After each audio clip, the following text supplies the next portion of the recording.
27 ব্যাচের একটা জিনিস খুবই ভালো লাগছে, বিগত বছরের ব্যাচগুলোর তুলনায় ওরা বেশ অ্যাক্টিভ, পড়াশোনায় অ্যাক্টিভ, সব কিছুতে অ্যাক্টিভ, বেশ ভালো পড়াশোনায়। তো অনেকে জিজ্ঞেস করছে আপু যদি এখন থেকে ইংলিশ পড়তে চাই কিভাবে কি পড়বো, বা জিকে পড়তে চাই কিভাবে পড়বো।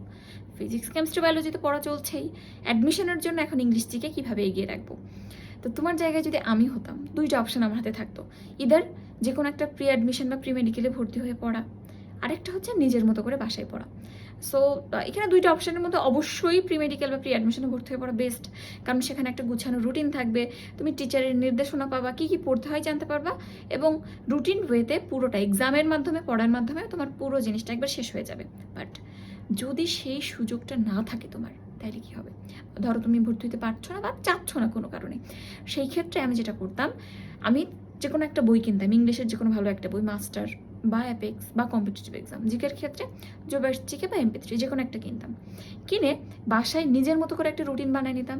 দিনের মধ্যে টার্গেট রাখতাম 1 থেকে 1.5 ঘন্টা মিনিমাম জিকে ইংলিশ পড়ার, এবং আমি একটা রুটিন বানিয়ে নিতাম যে আমার হয়তো 10 পেজ করে পড়লে আমার 1 ঘন্টা গ্যাপ ফিল হয়, তাইলে আজকে আমি কোথা থেকে কোন পেজ পড়বো এগুলো ঠিক করে নিতাম। এভাবে করে আমি একটা রুটিন বানিয়ে পুরো বইটা মোটামুটি 4-5 মাস সময় দিলে শেষ হয়ে যায়। যে যে টপিকগুলো লাগবে অবশ্যই সেগুলো, হ্যাঁ এর আগে কিন্তু তোমাকে জানতে হবে কোন টপিকগুলো থেকে প্রশ্ন আসে, কীরকম প্রশ্ন আসে। নাইলে ধরো লিটারেচার থেকে এখন প্রশ্নই আসে না, তুমি লিটারেচার পড়তেছো সারাদিন, খুব কোনো লাভ হবে? কোনো লাভ নেই। সো তোমাকে জানতে হবে কোথা থেকে পড়তে হয়, কোন টপিকগুলো পড়তে হয়, এরপর রুটিন করে নিয়ে সুন্দর করে নিজের মতো করে শেষ করে ফেলো। এবং ChatGPT-কে বলো বা জেমিনাইকে বলো বা কোথাও কোনো একটা যে কোনো জায়গায় অনেক কুইজের জায়গা আছে, বলো যে আমাকে এই টপিকের উপর 10টা বা 20টা স্ট্যান্ডার্ড, মেডিকেল স্ট্যান্ডার্ড বা ভার্সিটি স্ট্যান্ডার্ড কোশ্চেন দেন, আমি সলভ করতে চাই। বা তুমি রেফারেন্স দিতে পারো BCS কোশ্চেন, ওরা ঠিকঠাক মতো কোশ্চেন সিলেক্ট করে দিবে, তুমি পরীক্ষা দাও। বা বইয়ের পেছনে তো টেস্ট পেপার থাকেই, বা মানে টেস্ট স্যাম্পল কোশ্চেন থাকেই।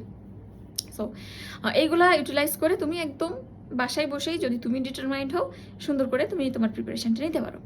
বাট আমরা এখন এত ফাঁকিবাজ বা আমরা এত বেশি বিচ্যুত হয়ে যাই, আমার মনে হয় প্রি মেডিকেলে ভর্তি হয়ে থাকা ভালো। ইটস ওকে, বাট যদি না চাও সেটা ওকে।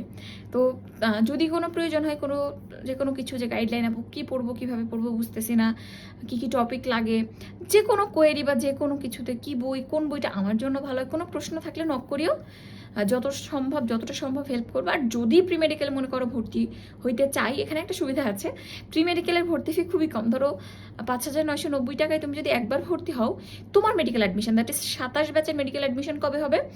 2027 সালের ধরো অ্যারাউন্ড নভেম্বর ডিসেম্বরে, সেই পর্যন্ত তুমি সার্ভিস পাবা ওই এক কোর্স ফিতে। এখানে ফিজিক্স কেমিস্ট্রি বায়োলজি পাবা, ইংলিশ জিকে পাবা, পরবর্তী এক্সাম, ব্যাচ, লস, প্রজেক্ট যা আসে সবই পাবা। তো সেটা অবশ্যই একটা ভালো অপশন। বাট তারপর যদি না চাও, তারপরও আছি তোমাদের সাথে সবসময়।